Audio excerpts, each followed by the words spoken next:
अथ मंत्रपाठः।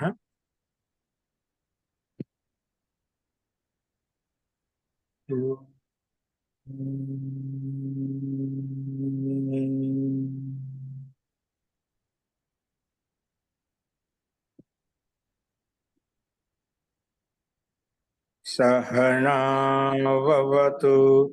सहनौ भुनक्तु सह वीर्यं करवावहै तेजस्विनावधीतमस्तु।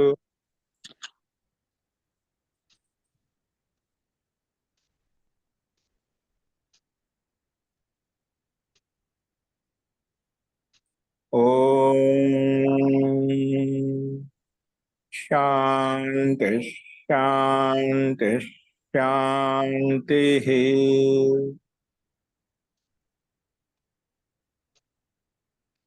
सर्वेभ्यो नमः।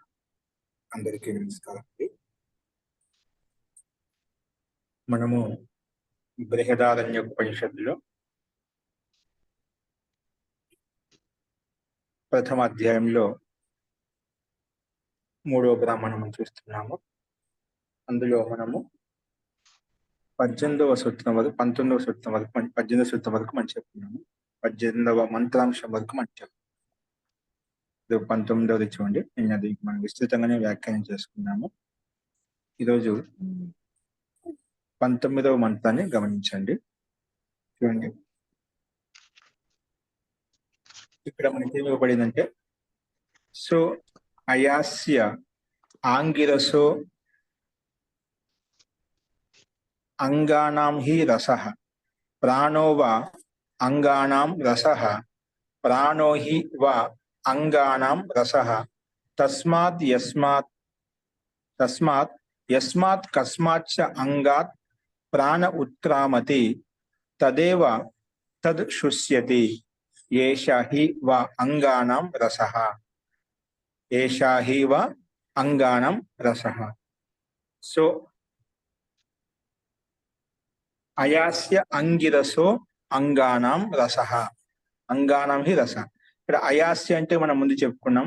అయాస్య అంటే ముఖంలో ఉండే, ఆస్య అంటే ముఖం, ముఖంలో ఉన్నటువంటి ప్రాణం, ముఖంలో ఉన్నటువంటి ప్రాణం అంట. అందుకే ప్రాణం ఏంటంటే అయాస్య అంటే ముఖంలో ఉన్నటువంటి ప్రాణాన్ని ఆంగిరస అని కూడా చెప్పుకున్నాం అంట. ఏం చెప్పుకున్నాం?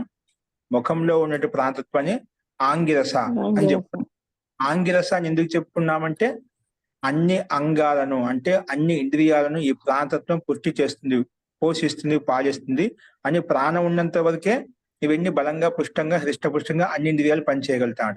అందుకే ఆంగిరస, అంగాలకు రసంతో రసయుక్తమైనటువంటిది కాబట్టి, రసాన్ని ప్రదానం చేస్తుంది కాబట్టి ఆంగిరస అని చెప్పుకున్నాం. అయాస్య ఆంగిరస ఎందుకంటే అంగాలకు రసం కాబట్టి, అందుకే అంగానాం హి రసః.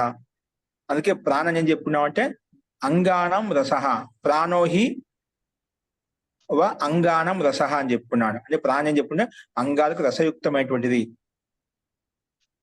అని చెప్పి ఈ రకంగా ప్రస్తావించారు. దాన్ని పుష్టిగా బలంగా చెప్పి ప్రాణోవ అంగానం రసః, ప్రాణోహి నిశ్చయంగా అంగానం రసః. అది ఎందుకంటే నిశ్చయాత్మకంగా అది రసయుక్తమైనటువంటిది, దాని సందేహం లేదు. ఎందుకంటే యస్మాత్ కస్మాత్ ప్రాణ ఉత్క్రామటి, ఎందుకంటే ఏ అంగం నుంచి అయితే ప్రాణం వెళ్ళిపోతుందో, యస్మాత్ కస్మాత్ ప్రాణ ఉత్క్రామతి, ప్రాణాలు వెళ్ళిపోయినట్లయితే, అంటే ఏ అంగం ద్వారా అయితే మన కర్మాన్ని కూడా ప్రాణం వెళ్ళిపోయిన, ముక్కు ద్వారా, కళ్ళ ద్వారా, బ్రహ్మరంధ్రం ద్వారా ఒక్కొక్కరికి అధోగతి ఊర్ధ్వగతి ఉంటుందన్నమాట. ఏ గతి నుంచి ప్రాణం వెళ్ళిపోతుందో అప్పుడే వెనకబడి ఆ అంగం శుష్కించిపోతుంది, ఆ అంగము ఆరిపోతుందన్నమాట, ఎండిపోతుందన్నమాట. అందుకే యస్మాత్ కస్మాత్ అంగం చేత ప్రాణ ఉత్క్రామతి, ప్రాణాలు ఉత్క్రామం చేసినట్లయితే, ఎగిరిపోయినట్లయితే వెంటనే తదేవ తత్ శుష్యతి, అంగం వెంటనే శుష్కించిపోతుంది, నశించిపోతుంది. అందుకే ఏషహి వా అంగానం రస. ఎందుకంటే అందుకే ఇది అంగాలకు రసవంతమైనటువంటిది, యుక్తమైనటువంటిది. ప్రాణం ఉన్నంతవతే సమస్త అంగాలు అంటే సమస్త ఇంద్రియాల్లో ఆ చైతన్యం ఉంటుంది, శక్తి ఉంటుంది, సామర్థ్యం ఉంటుంది, అన్ని రకాల గతివిధి చేయగలుగుతాయని చెప్పి ఇక్కడ తాత్పర్యం. అంటే మొత్తానికి ప్రాణానికి ప్రాధాన్యత ఇచ్చి మనం చెప్పుకున్నాం ఇక్కడ. అందుకే అటువంటి ప్రాణానికి ఇంకా భిన్న భిన్న నామాలతో భిన్న భిన్న వాచకాలు చెప్పుకున్నాం. ఇక్కడ ఏమని చెప్పాం? ప్రాణాన్నే ఆంగిరస అని చెప్పుకున్నాం. ఇంకా ఏమని చెప్పుకోవచ్చు అనే అంశాన్ని కింద ఇచ్చారు. దానికంటే ముందు ఒక ప్రాణ అయాస్య ఆంగిరస హే క్యోంకి ఒక అంగోంక రస, ఎందుకంటే రంగాలకు రసవంతమైనది. అర్థాత్ దాన్ని ఓపెన్ చేసి చెప్పాడు, అంటే అంగాలకు సారభూతమైనటువంటిది ప్రాణము. అందుకే ప్రాణి అంగోంక రస, ప్రాణం అంగాలకు రసవంతమైనది. నిశ్చయంగా ప్రాణి అంగోంక దాంట్లో నిశ్చయంగా చెప్పే యథార్థంగా ప్రాణం ఉన్నంత అంగాలు పుష్టంగా ఉంటాయి కాబట్టి. ఎందుకంటే జిస్ కిసి అంగ సే ప్రాణ బాహర్ నికల్ జాతా హై, ఏ అంగం చేత ప్రాణం బయటికి వెళ్ళిపోతుందో అది వెంటనే శుష్కించిపోతుంది, ఆరిపోతుంది, నీరసమైపోతుంది, అంటే అంగం పనిచేయదు. అందుకే ఇది అంగోంక రసం అని చెప్పి ప్రాణాన్ని చెప్పుకున్నాం. అంటే ప్రాణం అంటే అంగాలకు రసవంతమైనటువంటిది, రసయుక్తమైనటువంటిది అని తాత్పర్యం ఇక్కడ. తర్వాత ఏమంటున్నా 20 మంత్రం చూడండి. ఏష ఉ ఏవ బృహస్పతిర్వా, ఏష ఉ ఏవ బృహస్పతి వాగ్వై బృహతి తస్య ఏష పతి తస్మాత్ తస్మాత్ ఉ బృహస్పతి. ఏష ఉ ఏవ బృహస్పతి అంటే ఏష అంటే ఈ ప్రాణమే బృహస్పతి కూడా అంట. దీన్ని ఏమంటాం? బృహతాంపతి బృహస్పతి అంటాను. బ్రహ్మణపతి బృహస్పతి అని కూడా చెప్పుకుంటుంటాం. ఇక్కడ మొత్తం ఏషవు నిశ్చయది బృహస్పతి, వాగ్వై బృహతి తస్య ఏష పతి తస్మాత్ బృహస్పతి. ఇది వాకకు పతి అంట. అంటే మనం వాగింద్రియం ద్వారా మనం మాట్లాడగలుగుతాం, వాకింద్రియం అని చేయగలుగుతున్నాం. వాకింద్రియంలో తేజవంతం ఉంటుంది, అగ్నితత్వం ఉంటుందని చెప్పుకున్నాం కదా. కాబట్టి ఏషవు బృహస్పతి అని చెప్పుకున్నాం. ఎందుకంటే వాగ్వై బృహతి, ఇక్కడ వాక్య బృహతి, వాక్య అంటే బృహతి. అందుకే ఆ బృహతి వాక్య బృహతి అంటున్నాం కాబట్టి తస్యాహ ఏషా పతి, ఆ వాక్కే పతి అంటే వాక్య స్వామి, వాక్యక ఆధారం. కాబట్టి ఏంటి, వాగింద్రియంతో మనం మాట్లాడగలుగుతున్నాం, చేయగలుగుతున్నాం అంటే ఆ ప్రాణతత్వం లేకపోతే మనం ఏం చేయలేము. అందుకే తస్యాహ ఏషా పతి, పతి అంటే స్వామి అని చెప్పుకున్న, ఆధారం అని చెప్పుకున్నా. తస్మాత్ బృహస్పతి, అందుకే బృహస్పతి అయిపోయింది అని ఈ రకంగా ఈ మంత్రాంశం చెప్తుంది. అందుకే యహ ప్రాణ బృహస్పతి బి హే, ఈ ప్రాణ మన పైన ఆంగిరస అని చెప్పుకున్న ప్రాణాన్ని, ఇది ఆంగిరస కాదు, ఇది బృహస్పతి కూడా. ఎందుకు? వాణి బృహతి, ఎందుకంటే వాణే బృహతి అని చెప్పుకున్నాం. బృహతిని మహాంతమైనటువంటిది, విశాలమైనటువంటిది. అది ఉస్కా యహ పతి, అందుకే అటు వాక్కు పతి కాబట్టి. ఎందుకంటే విశాలమైన తత్వాన్ని బోధిస్తాం కాబట్టి వాక్కి ఆధారభూత పతి అనమాట అని చెప్పుకుని ఇక్కడ ఈ రకం చెప్పుకున్నమాట. ఉస్కా యహ పతి హే ఇస్లే యహ బృహస్పతి అని చెప్పుకున్నాం. కాబట్టి మొత్తానికి ఈ వాక్య బృహతి, ఆ బృహతిని కాబట్టి మనం ఆ ఈ బృహతికి ఆధారం అంటే ఈ వాక్కు ఆధారం ఆ ప్రాణమే. అందుకే ప్రాణాన్ని బృహతి కింద చెప్పుకున్నాము, ప్రాణాన్ని బృహతి కింద చెప్పుకున్నామట. అది ఇక్కడ ఈ 20వ అంశంలో ప్రస్తావించబడింది. సో నెక్స్ట్ 21వ మంత్రం ఏమంటున్నా అంటే ఏషవు ఏవ బ్రహ్మణస్పతి వాగ్వై బ్రహ్మ తస్య ఏష పతి తస్మాత్ ఉ బ్రహ్మణస్పతి. ఇక్కడ సేమ్ అదే విధంగా చెప్పారు. ఏషవు నిశ్చయంగా, ఏష అంటే ఏష ప్రాణ, ఆ నిశ్చయంగా బ్రహ్మణస్పతి, ప్రాణ బ్రహ్మణస్పతి కూడా అన్నాం. ఎందుకు? వాగ్వై బ్రహ్మ, ఎందుకు వాగ్ బ్రహ్మ అంటుంటాం కదా, అంటే వాక్య బ్రహ్మ అని చెప్తున్నాం. వాగ్వై బ్రహ్మ కాబట్టి వాక్య బ్రహ్మ. అక్కడ బృహస్పతిని చెప్పుకున్నా, ఆంగిరస అని చెప్పుకున్నా, ఇక్కడ ఏమంటున్నాం మళ్ళీ బ్రహ్మ అంటున్నాం. ఈ వాక్యే బ్రహ్మతో యుక్తమైంది, బ్రహ్మజ్ఞానంతో యుక్తమైంది. బ్రహ్మజ్ఞానంతో కూడా వాక్కు ద్వారా మనం బోధిస్తాం. బ్రహ్మలో ఆ తేజస్సు ఉంటుంది, బ్రహ్మలో ఆ కాంతి ఉంటుంది, బ్రహ్మలో ఆ ప్రకాశం ఉంటుంది, చైతన్యం ఉంటుంది అన్నమాట. అందుకే ఆ బ్రహ్మణస్పతి వాగ్వై బ్రహ్మ, వాక్యకై బ్రహ్మ అని చెప్పుకున్నాం. అందుకే వాగ్ బ్రహ్మన్ జానాతి, వాగ్ బ్రహ్మ అంటే వాక్ రూపి బ్రహ్మని తెలుసుకుంటారో, అంటే వాక్ ద్వారా ఉచ్చరించేటువంటి తత్వాన్ని తెలుసుకుంటారో వాళ్ళు బ్రహ్మతత్వాన్ని పొందగలుగుతారు. అందుకే వాక్కును బ్రహ్మగా భావించాం. అటువంటి వాక్య బ్రహ్మ కాబట్టి ఆ బ్రహ్మ తస్యాహ ఏష పతి, అంటే బ్రహ్మకు ఈ ప్రాణం పతి అంటే స్వామి, ఆధారభూతమైనటువంటిది. తస్యాహ ఏష పతి తస్మాత్ ఓ బ్రహ్మణస్పతి. అందుకే ఈ ఆ వాక్య బ్రహ్మ కాబట్టి దానికి ఆధారభూతమైనటువంటి ప్రాణిని కూడా మనం బ్రహ్మణస్పతి అని చెప్పి పిలుచుకోవచ్చు. బ్రహ్మణ పతి అంటే బ్రహ్మతత్వం తెలుసుకోవడం అనేది ఆధారభూతంగా ఉంటుంది, బ్రహ్మను తత్వాన్ని సాక్షాత్కరం చేసుకోగలుగుతుంది. అందుకే బ్రహ్మణస్పతి అని కూడా చెప్పుకుంటాము. బ్రహ్మణస్పతిని కూడా మనం ప్రస్తావించుకుంటాం అన్నమాట. అస్తు, అందుకే ఇక్కడ ఏష వాగ్వై బ్రహ్మ తస్య ఏష పతి, పతి స్వామి అని చెప్పిన తస్మాత్ బ్రహ్మణస్పతి అని చెప్పి ప్రాణాన్ని చెప్పుకుంటాం. ఈ ప్రాణి బ్రహ్మణస్పతి కూడా హై, బ్రహ్మణస్పతి బి హై. అందుకే ఈ ప్రాణ బ్రహ్మణస్పతి కూడా, ఎందుకంటే వాకి బ్రహ్మ, వాక్య బ్రహ్మ ఉస్కా యహ పతి హే, దానికి ఇది పతి కాబట్టి, స్వామి ఆధారభూతం కాబట్టి ప్రాణము. ఇందుకోసం ఇది బ్రహ్మణస్పతి అని చెప్పి చెప్పుకున్నాం. ఈ ప్రాణాన్ని బ్రహ్మణస్పతి అని చెప్పుకున్నాం. ప్రాణాన్ని ఆంగిరస అని చెప్పుకున్నాం. అలాగే ప్రాణ బృహస్పతి అని చెప్పి బృహస్పతి, బ్రహ్మణస్పతి, అలాగే ఆంగిరస, ఇలాగ మనం నామకరణం భిన్న భిన్నంగా చెప్తూ వస్తున్నాడు కర్మ గుణానుసారంగా. ఇప్పుడు 22వ అంశం చూడమంటున్నారు మళ్ళీ. ఏషవు ఏవ సామ వాగ్వై సామ ఏష సా సాచ అమశ్చ ఇది తత్సామ్నః సామత్వం యద్ ఏవ సమః ప్లుషినా సమో మశకేన సమో నాగేన సమో ఏభిః త్రిభిః లోకైః సమో అనేన సర్వేణ తస్మాత్ ఏవ సామాశ్నుతే సామాశ్నుతే సామ్నః సాయుజ్యం సలోకతాం య సామ్నః సాయుజ్యం సలోకతాం య ఏవం ఏతత్ సామవేద ఎవరైతే రకంగా సామతత్వాన్ని తెలుసుకుంటారో వాళ్ళు సాయుజ్యతాం సాలోకతాం పొందగలుగుతారంట. అంటే ఏష ఉ ఏవ సామ వాగ్వై సామ అని చెప్పుకున్నా. అంటే ఇక్కడ మన పైన ఏం చెప్పినాం, ఇక్కడ ప్రాణ సామ అంటున్నామట. ఏం చెప్పినాం మళ్ళీ, అక్కడ ఆంగిరసం చెప్పుకున్నాం, బ్రహ్మణస్పతిని చెప్పినాం, బృహస్పతిని చెప్పుకున్నాం. ఇక్కడ ఏమంటున్నాం మళ్ళీ ఏషవు ఏవ సామ, ఇది ప్రాంతత్వం సామగా చెప్పుకున్నాం. ఎందుకంటే వాగ్వై సామ, ఇక్కడ వాక్య సామ అంట. వాక్కుని సామ అనుకున్నాం. సామ అంటే ఏంటి, వాగ్వై సామ, వాక్య సామ. ఆ సామకు ఆధారభూతమైనటువంటిది కాబట్టి, వాక్కు ఆధారభూత ప్రాణమే కాబట్టి ఆ ప్రాణాన్ని మనం సామ కింద చెప్పుకున్నాము. ఏంటి సామ అంటే, సామాలు ఏమున్నాయంటే అక్కడ చెప్తున్నాడు. వాగ్వై సామ ఏష సా, సాచ అంశ, రెండు ఉన్నాయన్నమాట. సా ఉంది, అమ్ము ఉంది, రెండు భాగాలు ఉన్నాయి. ఏష సా, సాచ అంశ. ఇందులో సా అనేది ఒక భాగము, అమ్ అనేది ఒక భాగం. సాచ అంశ ఇది తత్ సామ్నః సమత్వం. అంటే రెండు కలిసినప్పుడు సా ప్లస్ అమ్ము కలిసి సామ అవుతుంది కదా, అందుకే తత్ సామ్నః సామత్వం. వాళ్ళు రెండు కలిసి సామరూపం ఉత్పత్తి, దాని సామత్వం అంటాం అన్నమాట, సామరూపత అంటాం.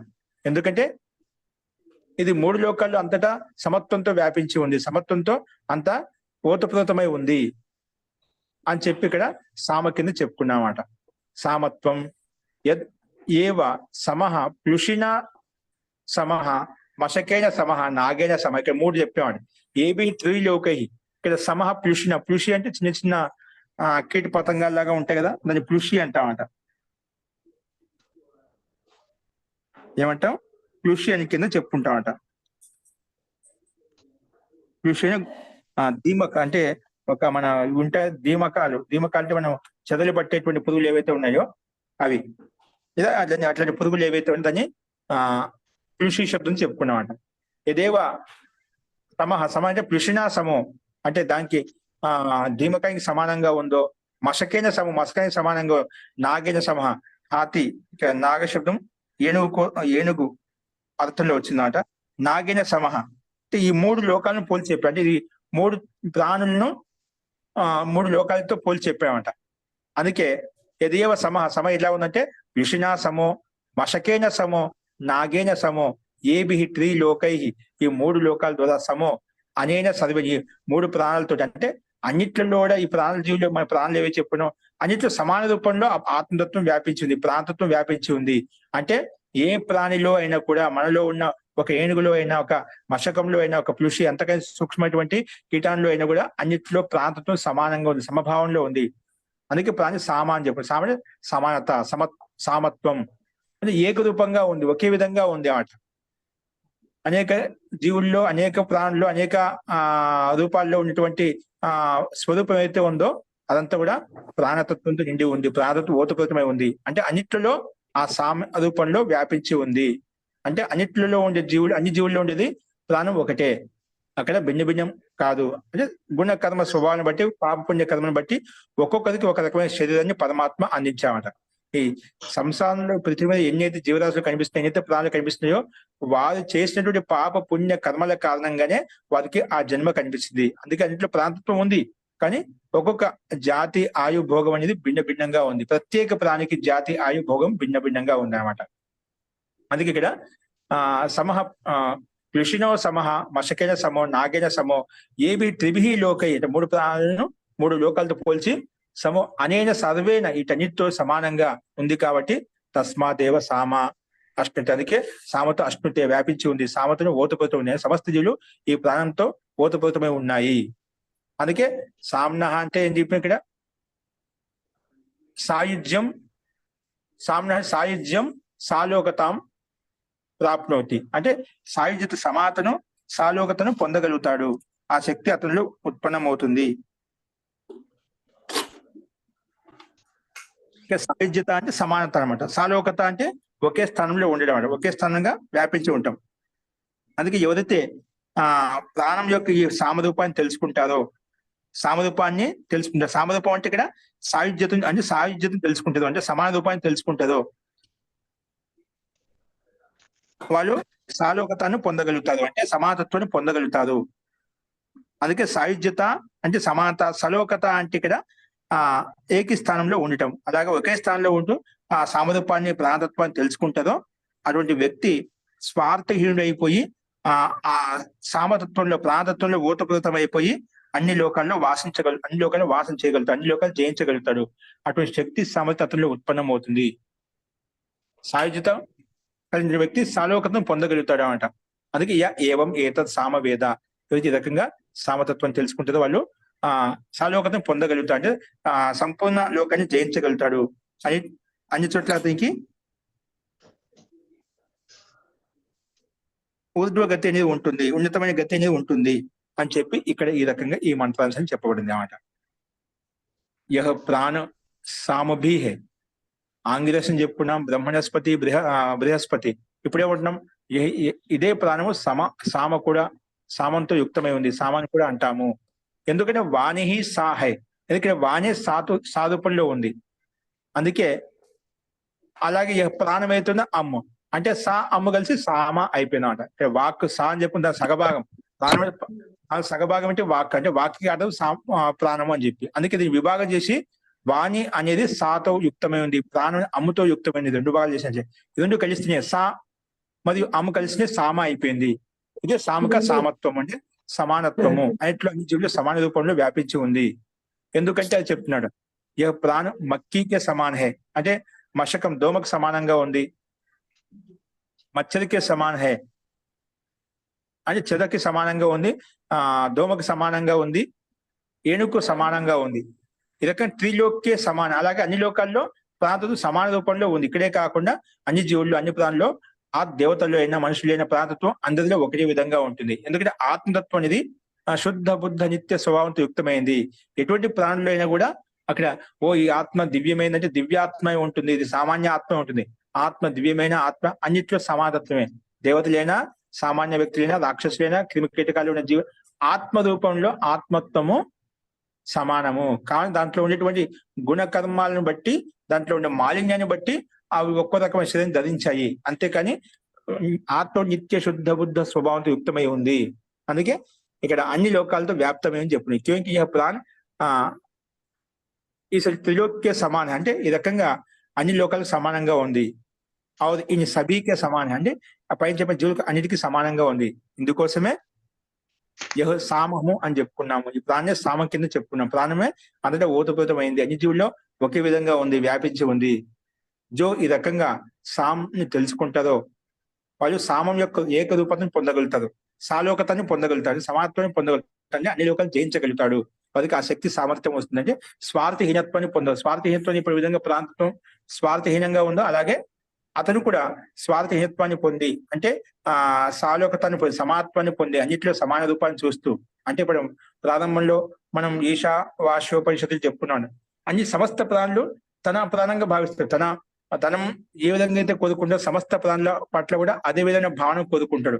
మనం ఏ ఆత్మ అయితే, ఏ ప్రాణులు అయితే, ఏ జీవులు అయితే, ఏ మనుషులు అయితే మనం ఏ రకంగా గౌరవించాలనుకుంటే, ఏ రకంగా చూడాలనుకుంటాం, ఏ రకంగా మనం అర్థం చేసుకోవాలనుకుంటామో అదే విధంగా సమస్త నువ్వు ఏమేమైతే నీవు ఆత్మ పట్ల కోరుకుంటావో అవి అన్య ఆత్మల పట్ల కూడా, అన్య జీవుల పట్ల కూడా సమాన భావాన్ని మనం చూడాలి, సమానత్వాన్ని మనం చూడాలి. ఎప్పుడైతే సమాన భావన వచ్చిందంటే నువ్వు నేను అనకుండా, మమత్వం కాకుండా, స్వార్థం కాకుండా అందరినీ సమాన భావంతో సమాన ప్రేమ పంచినట్లయితే అక్కడ సమత్వం ఏర్పడుతుంది, నీలో దివ్యత్వం ఏర్పడుతుంది, నీలో విశాలత్వం ఏర్పడుతుంది, నీలో ఏకరూపత ఉత్పన్నం అవుతుంది. అంతటా నీ వాళ్ళు అవుతాయి. అక్కడ నేను నీవు అని కాదు, నా బంధువులు నా స్వార్థమైన వాళ్ళు అని కాదు, అంతటా వసుదైవ కుటుంబకం లాగా నీ యొక్క శక్తి సామర్థ్యం అంతా వ్యాపిస్తాయి, విస్తృతం అయిపోతాయి అంట. అంతటా ఎప్పుడు మన అనే భావన వచ్చిందో అక్కడ స్వార్థం ఉండదు, స్వార్థం లేని చోట అక్కడ ఆధిపత్యం వస్తుంది. ఎక్కడైతే స్వార్థం జరుగుతుందో అక్కడే దోషయుక్తం అవుతుంది కాబట్టి అది చాలా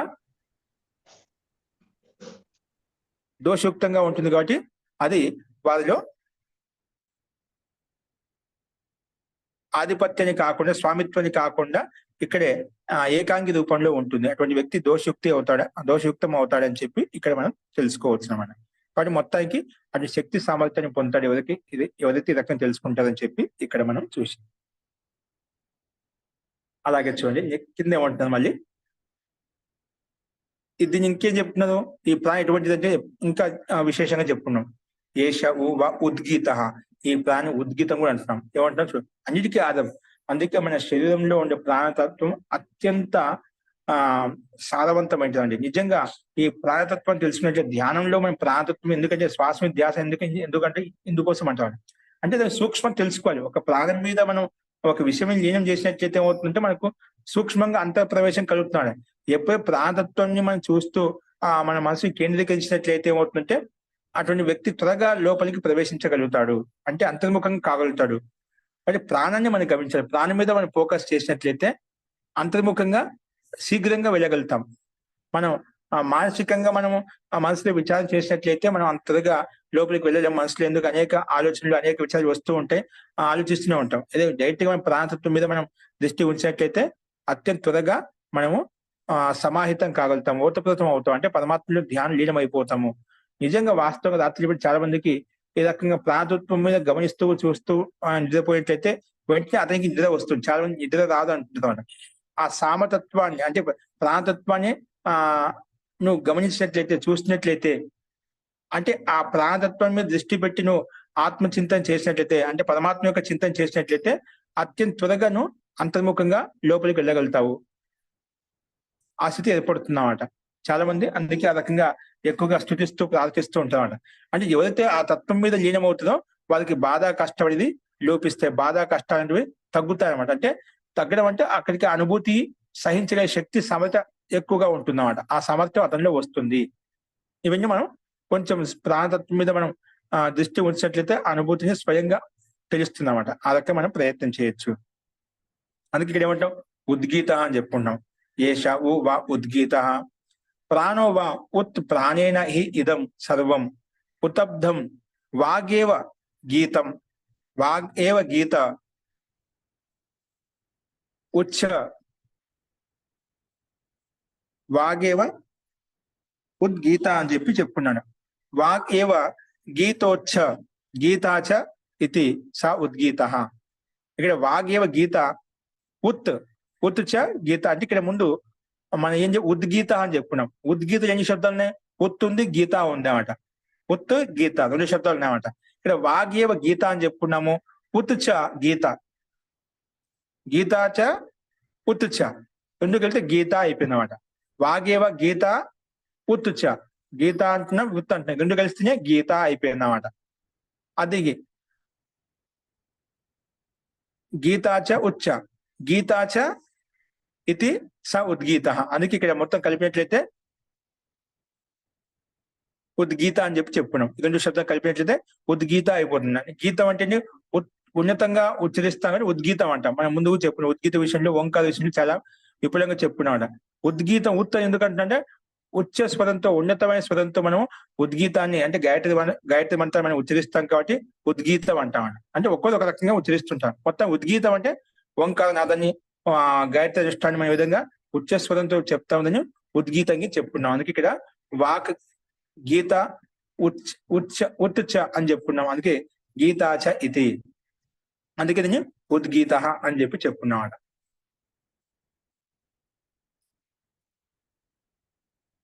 ప్రాణి ఉద్గీత, ఈ ప్రాణం ఉద్గీతంగా చెప్పుకున్నాం.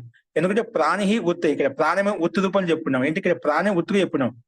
ఎందుకు ప్రాణం ద్వారానే అన్ని కూడా మనం ధారణ చేయగలుగుతాం. ప్రాణం ఉంటేనే అన్ని కూడా ధారణ చేయగలుగుతాం, ఏమేమి చేయగలుగుతాం. ప్రాణమే లేకపోతే ఇంద్రియాలతో ఏమి ధారణ చేయలేం, ఏమి చేయలేం అనమాట. అందుకే ఇక్కడ ప్రాణోవా ఉత్ ప్రాణేన హి ఇదం సర్వం ఉతబ్దం అంటే ప్రాణం మీదనే అన్ని ఆధారపడి ఉన్నాయి, ఉతబ్దమై ఉన్నాయి. అంటే అన్ని వ్యాపించి ఉన్నాయి, ధారణ చేయబడి ఉన్నాయి. అందుకే వాణి గీత అని చెప్పి వాక్యవ గీత అని చెప్పుకున్నాం. వాక్యవ గీత అని చెప్పుకున్నాం. అందుకే ఒత్తు అది గీత రెండు కలిసి ఒత్తు అది గీత వాగే గీత అని చెప్పినాం. ఒత్తు గీతాచ ఒత్తు మళ్ళీ గీతాచ ఇది స ఉద్గీత అయిపోయినామాట. ఇప్పుడు వాగేవ గీత ఇక్కడికి ఒక వాక్యము ఉచ్చ గీత చ ఇది స ఉద్గీత అయిపోయింది. అందుకే ఒత్తు మరి గీత అయితే ఉందో అది ఉద్గీతంగా చెప్పుకున్నాము. అందుకే ప్రాణము మరియు వాక్కు రెండు కలిసినప్పుడు ఉద్గీతం అవుతుంది. అంటే మనము ఉద్గీతం చెప్పాలి అంటే అది ప్రాణ సహాయం ఉండే ప్రాణం ద్వారా తత్వం ఉంటే ఉద్గీతం యొక్క ఉచ్చారణ మనం చేయగలుగుతాం. అంటే వాక్కు ద్వారా ఉచ్చరించగలుగుతాము. అంటే ఒకదాని ఒకటి పూరకాలు అన్నమాట ఇవి. అంటే ప్రాణమైన కేవలం ప్రాణం ఉన్నట్లయితే అక్కడ వాక్కు లేదనుకోండి అక్కడ ఉద్గీతం చేయలేమాట. అందుకే ప్రాణము వాక్కు రెండు కలిస్తేనే మనం ఉద్గీతం చేయగలుగుతాం. రెండు అనివార్యము, రెండు అత్యంత అన్యోన్యంగా ఉన్నప్పుడు మాత్రమే ఈ రెండు ఉద్గీతాన్ని ఉచ్చరించగలుగుతాము. కాబట్టి ప్రాణంతో పాటు వాక్కుతో ప్రాణతత్వం రెండు ఉన్నట్లయితే రెండు కలిసినప్పుడు ఉద్గీతం వస్తుంది. లేకపోతే ఏ ఒక్క తత్వం ఉన్నా కూడా అక్కడ ముఖ్యంగా ప్రాణతత్వం లేకపోతే ప్రాణతత్వం ఉండి వాక్తత్వం లేకపోతే కూడా అక్కడ ఉద్గీతం కాదు. కాబట్టి ప్రాణాన్ని ఇక్కడ ఉద్గీతంగా చెప్పుకున్నాము. వాక్ ప్రాణులు కలిసి ఉద్గీతంగా మారుతాయి. ఉద్గీతంగా మనం ఉచ్చరించగలుగుతామని చెప్పి ఇక్కడ మనం చూసాం. చూడండి నెక్స్ట్.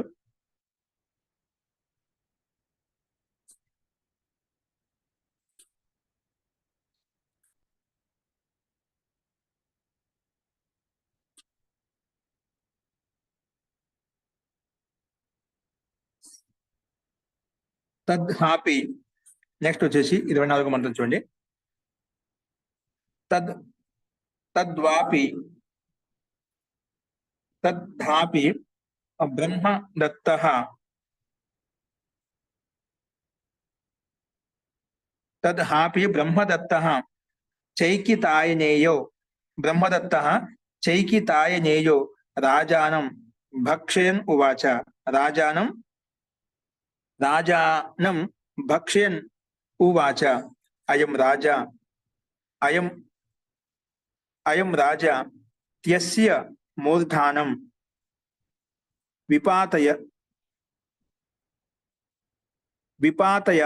విపాతయతాత్ యత్ ఇతః అయాస్యః ఆంగిరసః అన్యేన ఉద్గాయత్ వాచ హి ఏవ సహ ప్రాణేన చ ఉద్గాయత్ స ప్రాణేన చ ఉద్గాయత్ ఇది. ఇక్కడ తద్ధాపి బ్రహ్మదత్త చైకితానేయో రాజానం భక్ష్యన్ ఉవాచ అయం త్యస్య రాజా మూర్ధానం విపాతయతాత్ ఇక్కడ విపాతయతాత్ యత్ ఇతో అయాస్య ఆంగిరసో అన్యేన ఉద్గాయత్ ఇతి వాచా చ హి ఏవ స ప్రాణేన చ ఉద్గాయత్ ఇది ప్రాణేన చ ఉద్గాయత్ ఇది అని చెప్పి ఈ రకంగా చెప్పుకుని ఇక్కడ ఒక ఋషిని ఉల్లేఖిస్తూ చెప్తున్నమాట. అంటే ఇక్కడ మనకు ప్రాణమే ప్రాణమే ఉద్గీతం చెప్పుకున్నాము. ప్రాణమే ఉద్గీతం ఇక్కడ కూడా అదే విధంగా ప్రాణి అంటే ప్రాణం ద్వారానే అంటే ప్రాణమే వాక్కు ద్వారా ప్రభుని స్మరిస్తున్నది. ప్రభు యొక్క గుణగానం చేస్తున్నామట. అంటే ప్రాణతత్వం ఉంది, ప్రాణతత్వం వాక్తత్వం లేకపోతే మనం ప్రభుని స్మరించుకోలేమట. అందుకే ప్రాణమే వాక్తత్వం అంటే ఇక్కడ. అందుకే ప్రాణము వాక్కు ద్వారా ప్రభును స్మరిస్తున్నది, గుణగానం ప్రభును ప్రార్థిస్తున్నది అన్నమాట. ఈ విషయంలో ఒక ఆఖ్యాయిక ఉందంట. ఏముంది? ఒక ఆఖ్యానం ఉందన్నమాట. ప్రాణ విషయంలో ఒక ఆఖ్యానం ఏముందంటే ఒక సమయంలో బ్రహ్మదత్త అంటే బ్రహ్మదత్తుడు అంటే ఏమిటి? బ్రహ్మదత్తమైన బ్రహ్మదత్తుడు అంటామట. అస్తు బ్రహ్మదత్త అనే పెరుగల చైకీతానేయ ఏంటి? బ్రహ్మదత్తుడు అనే పెరుగల చైకీతానేయ సోమపానం చేసి సోమరసాన్ని తాగి అంటే అమృతాన్ని తాగి ఇక్కడ సోమపానం తాగుతూ ఉండేవాడంట. ఇప్పుడు బ్రహ్మదత్త చైకీతానేయ సోమపానం చేస్తూ ఉండేవాడంట. అప్పుడు ఆయన అన్నాడనమాట, అయాస్య అంగిరసహ అయాస్య అంగి అంటే ముఖంలో ఉండే ప్రాణతత్వం అయితే ఉందో ఒకవేళ వాక్కు ద్వారా కాకుండా అంటే వాక్కు లేకుండా, వాగింద్రియం లేకుండా ఉద్గీతం చేసినట్లయితే ఆ సోమరాజ ఎవరైతే ఉన్నదో, సోమతత్వం యుక్తమైనటువంటి ప్రకాశం అయితే ఉందో తనను చెరించేవారు, తనను చెరించేవారు. అంటే ఇక్కడ ఏం చెప్తుందంటే ప్రాణతత్వం కూడా వాక్కు సహాయం చేతనే ఉద్గీతాన్ని ఉచ్చరించగలుగుతుంది. ఒకవేళ ప్రాణతత్వం నాలో ప్రాణతత్వం ఆత్మత్వం ఏదైతే ఉందో ఎటువంటి సహాయం లేకుండా సర్వశక్తివంతుని అని చెప్పి నిత్య శుద్ధ భుక్త శుభం అని చెప్పి అక్కడ చెప్పడం లేదన్నమాట. ఆ ఆత్మతత్వం కూడా అంటే ప్రాణతత్వం కూడా వాగింద్రియం యొక్క సహాయం అక్కడ ఉద్గీతం చేయగలుగుతుంది. ఉద్గీతం ఉచ్చరించాలంటే వాక్ సహాయం అత్యంత అనివార్యము. ఒకవేళ ఆ ప్రాణతత్వం వాగింద్రియం లేకుండా ఉద్గానం చేసినట్లయితే అక్కడ తన తల చేయించబడేది అని చెప్పి సోమరాజు ఈ రకంగా ఒక కథనం చెప్పాడనమాట. అది ఒక పేరు ఇక్కడ ఉల్లేఖించబడింది అని ఆ రకంగా. అంటే ఖచ్చితంగా ఉద్గీతం చెయ్యాలి అంటే ఖచ్చితంగా కేవలం ప్రాణతత్వం ఒకటి సరిపోదు. ప్రాణతత్వంతో పాటు అక్కడ వాక్ ఇంద్రియం కూడా కావాలి. మన పైన ప్రాణము వాక్ కలిసినే మనం ఉద్గీతం కలుగుతుంది అని చెప్పాం కదా. అందుకే ఇక్కడ రెండు కూడా ఉద్గీత గానం చేయాలంటేనా వాగింద్రియము ప్రాంతం రెండు కలిసినప్పుడు ఉద్గీత గానం అవుతుంది అని చెప్పి ఇక్కడ ఈ రకంగా ప్రస్తావించబడింది. అందుకే బ్రహ్మదత్త చైకీతానేయో రాజానం భక్ష్యన్. రాజానం భక్ష్య అంటే తాత్పర్యం ఇక్కడ భక్ష్యన్ అంటే భక్షయన్ మహోదయ. భక్షయన్ అంటే ఇక్కడ తాత్పర్యం ఇక్కడ బ్రహ్మదత్త చికితాన్ యొక్క పౌత్రుడు చైకీతానేయ.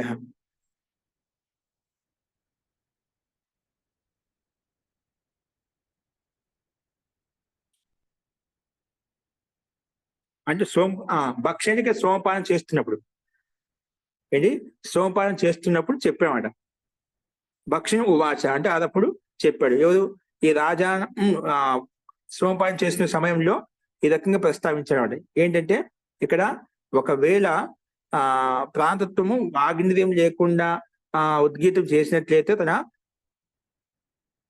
మూర్ధ అనేది మూర్ధానం విపాతయాత అంటే దాన్ని చేయించేవాడు, అంటే విపాతం చేసేవాడు, అంటే ఖండించేవాడు. ఒకవేళ అలా చేసినట్లయితే ఇది ఇతో అయాస్య ఆంగిరసో అన్యేన ఉద్గాయత్ ఇది. ఒకేలా అన్య సహాయం చేత లేకుండా చేసినట్లయితే అలాగా తను మూర్ధానం చేయించబడి ఉండేది. కానీ అలా జరగలేదు అన్నమాట. అందుకే వాడికి చేసింటే అలా ఉండే అని చెప్పి అక్కడ ప్రాతినిధ్యం చెప్పామంట. అందుకే వాచా ఏవహి స ప్రాణినాచ ఉద్గాయత. అందుకే వాక్కు ద్వారానే ఆ ప్రాంతం ఉద్గీతం ఉద్గానం చేయబడింది అని చెప్పి ఈ మంత్రాంశం కూడా ప్రస్తావిస్తున్నామంట. उस प्राण के विषय में यह आख्यान है. ఈ ప్రాణ విషయంలో ఒక కథనం ఉందన్నమాట. చైకీతానేయ, చికితాన్ యొక్క పౌత్రుడు చైకీతానేయ అంటామట. ఆ చైకీతానేయ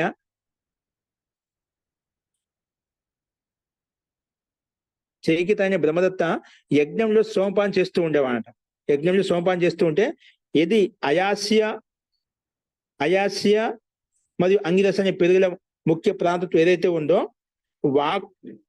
వాణి సంయుక్త ప్రాణికి అలావా అంటే వాణితో సంయుక్తమైన ప్రాణం కాకుండా, అంటే రెండు కలిసిమెలిసి కాకుండా దేవత ద్వారా ఉద్గానం చేసినట్లయితే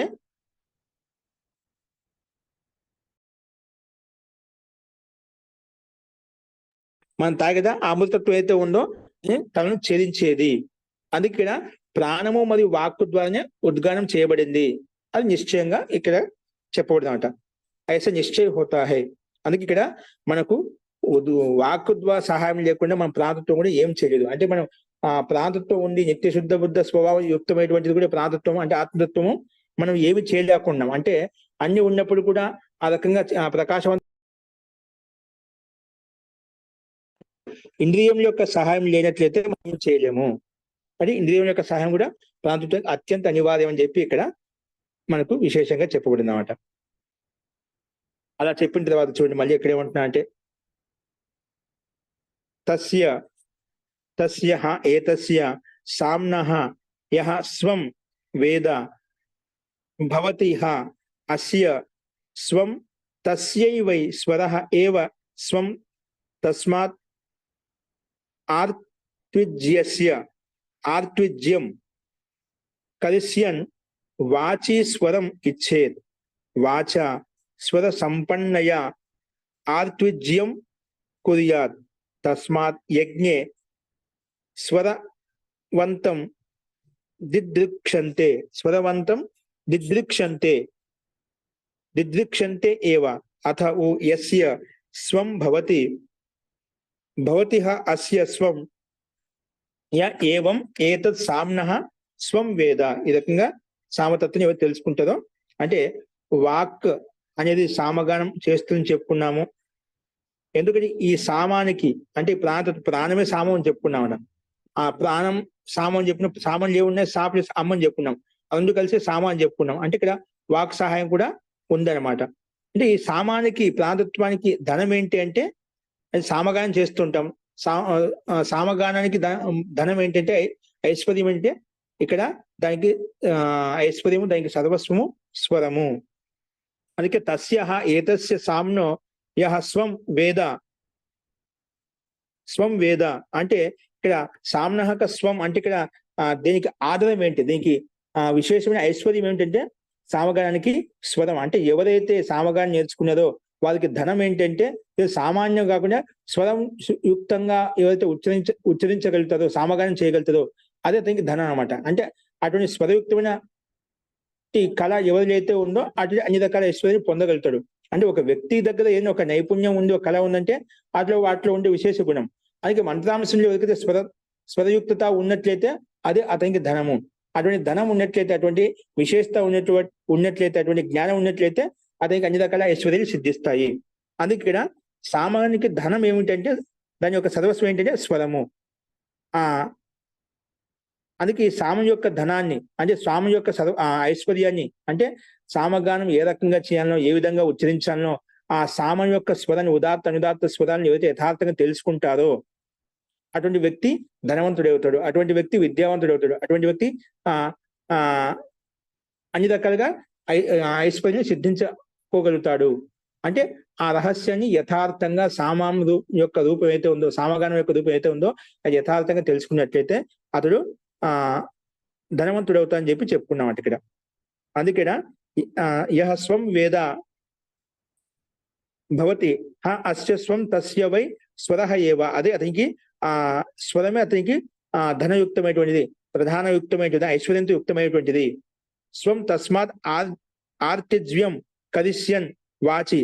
అంటే దాన్ని ఆ రకంగా ఆర్తిజ్యం అంటే బాగా తెలుసుకుని యథార్థంగా దాన్ని ఉచ్చరించినట్లయితే, సామగానం చేసినట్లయితే, ఆ రకంగా ఇష్టపడేట్లయితే తయా వాచ స్వర సంపన్నయన్ ఆర్త్విజ్యం కుర్యాత్. అందుకే ఆ సంపన్నత ద్వారా అంటే ఐశ్వర్యం చేత అంటే ఆ వాక్కు ద్వారా ఎవరైతే స్వరాన్ని ఉచ్చరించినట్లయితే తస్మాత్ యజ్ఞే స్వరవంతం దిదృక్షంత ఏవ. అందుకే అటువంటి వ్యక్తులు యజ్ఞలు కూడా మనకు వెతుకుతూ ఉంటారు, అన్వేషిస్తూ ఉంటారు అన్నమాట. అంటే అట్లాంటి సామగానం చేసినటువంటి వ్యక్తి ఎవరైతే ఉన్నదో స్వరయుక్తమైన వ్యక్తిని ఋత్వికులు మనం వెతుకుతూ ఉంటాడు. అటువంటి స్వస్వరపాఠం చేసే పండితులు మనకు కావాలి అని చెప్పి వెతుకుతూ ఉంటాడు. అంటే అది ఒక కళ.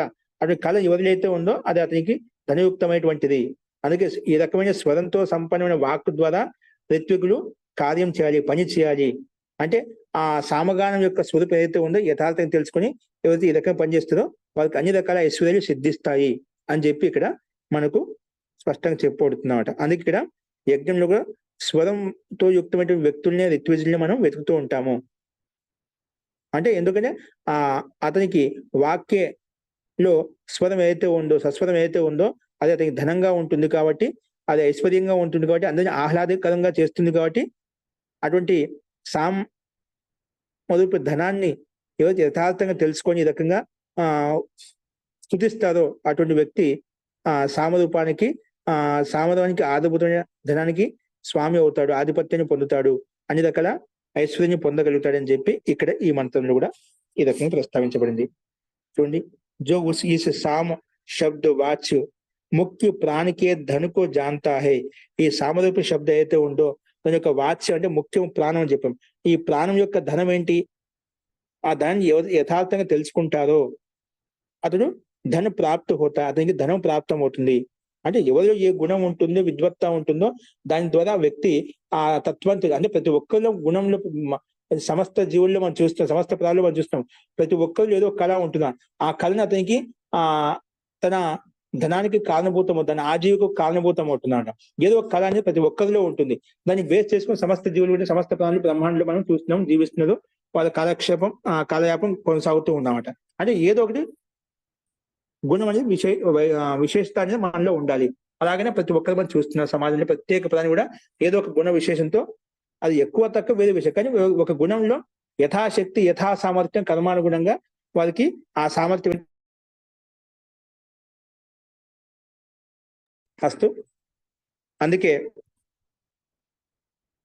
ఇక్కడ మనకు అటువంటి ధనాన్ని పొందగలుగుతాడు. నిశ్చయి స్వరిహి ఉస్కదాన్ని. అందుకే నిశ్చయంగా అతనికి స్వరమే, ఎవరికి సస్వరం ఉందో అతనే ధనవంతుడు. అంటే అతనికి ఆ ధనంతో యుక్తమైన, ఐశ్వర్యంతో యుక్తమైంది. అత ऋत्विक कर्म करने वाले को वाणी में స్వర్ కి ఇచ్చా కలిగించాయి. అంటే ఋత్విక్ కర్మ చేసే వాళ్ళు ఏదైతుందో, యాజ్ఞిక కర్మలు చేసే వాళ్ళు ఏదైతే ఉన్నదో వారి యొక్క వాక్కుల స్వరం యుక్తమైనటువంటి యోగ్యత ఉండాలి ఉండటం కోసం వాళ్ళు ఇష్టపడాలి. అంటే అది వాళ్ళ వాక్కుల స్వరం ఉండాలి, సస్వరం ఉండాలి, ఉదాత్త స్వరాలు యథార్థంగా తెలిసి ఉండాలి, వాటి కోసం ఇష్టపడాలి ఋత్వికులు ఎవరైతే ఉన్నారో. అందుకే ఉసు స్వర సంపన్న వాణిసే, ఆ స్వరంతో సంపన్న వాక్కు ద్వారానే ఋత్వికులు కర్మ చేయగలుగుతారు. ఆ స్వరం లేకపోతే ఋత్వికులు ఏ కర్మ చేయలేకపోతే, ఋత్వికులంతా కూడా మనం సస్వరంయుక్తంగా ఉంటామని వాళ్ళని ఆహ్వానిస్తూ ఉంటాం, వాళ్ళని పిలుస్తూ ఉంటామట. అందుకే వాళ్ళు ధనవంతులుగా ఉంటారు, ఐశ్వర్యంతో యుక్తమై ఉంటారు అన్నమాట.